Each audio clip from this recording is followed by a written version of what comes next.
I had heard nothing but good things about this film, and now that I finally got a chance to check it out, I gotta say that, yep, those things I heard was definitely true. Folks, let's jump into my review of the new film, The Offering.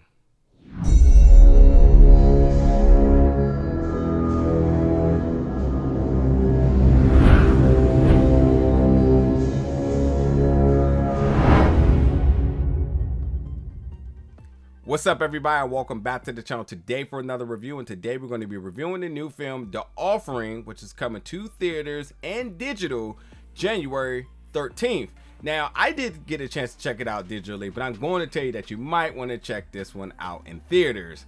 I feel like the atmospheric horror screams date night. I think that it is I think it's a perfect film, a popcorn film to check out on a Friday night, big screen, loud sounds.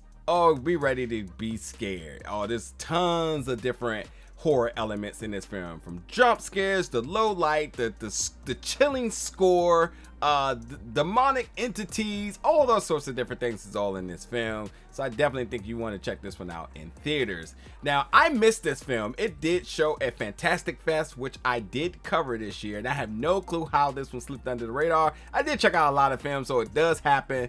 And then it was on Rotten Tomatoes at 100% for a while, and I was like, oh man, did I miss out on a good one here. I think it's still in about the low 90s right now. I think about 92 on Rotten Tomatoes, so yeah, still doing pretty well. But yeah, now that I got a chance to check it out, yeah, I gotta say that everybody everybody had told me, and anybody who had reviewed it said it was good. Yeah, it definitely was.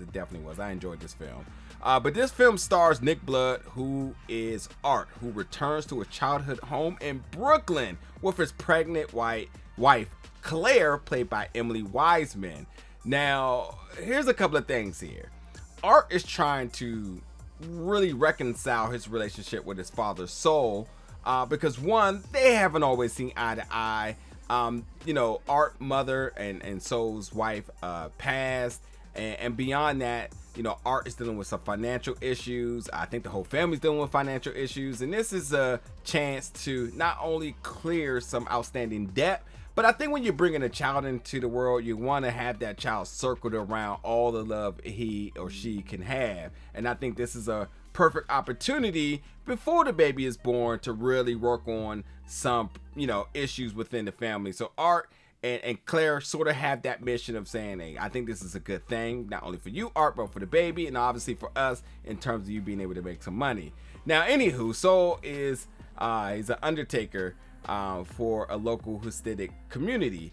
And the last corpse that they just brought in truly was more than just a body. It was actually carrying a Jewish demon who has plans for Claire's unborn child. Now, this all comes after one thing to the next. There's a missing child, and then there is this body that had a run-in with this demon. Now this demon is being transported with this body, and now it has been released, and it must feed. As the demon says pretty early in this film, it is the taker of children. So warning.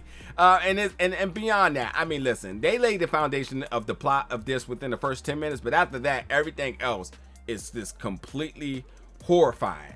Again, from the atmospheric horror, low light shots, the score that really complements every scene, but yet it's very eerie and chilling.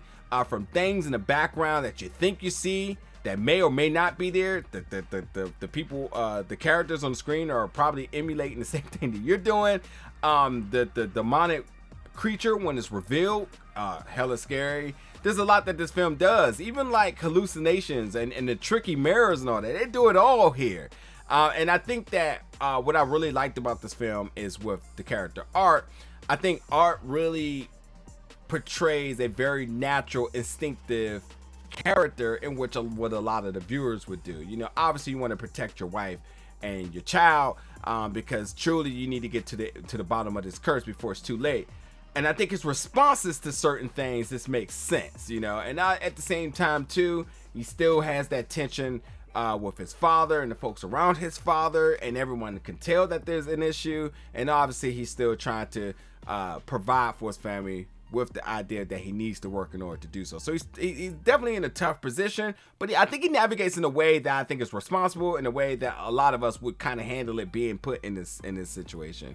But like I said, this film does it all in terms of like the different things horror films can really deliver to you. Yeah, it's not a slasher, but like you're getting the flicking lights, you're getting the swinging doors, you're getting the noise, the screaming, the creatures that you're hearing, tons of jump scares.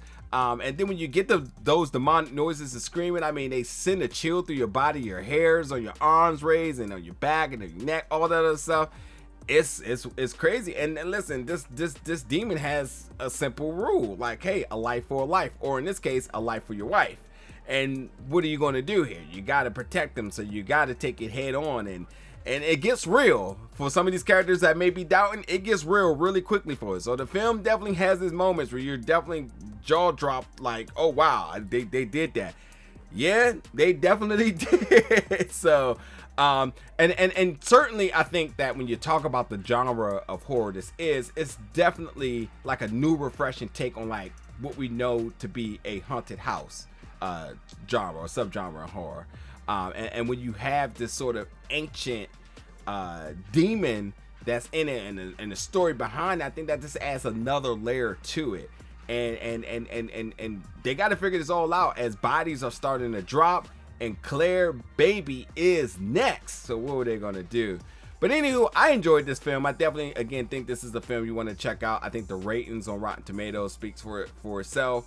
But I think also if you're just not really trusting of that, I think it was entertaining. It was fun. It really delivered in terms of it being a horror film, and I think it's an amazing popcorn film. Check out on a date night, or if you just want to get out and check something out by yourself. I think absolutely you want to see this on a big screen. Just be prepared to be scared. So definitely have your popcorn and your whatever your drink of choice may be, because listen, you don't have to fake that you ain't scared, because this one will definitely do it to you and everybody around you as well.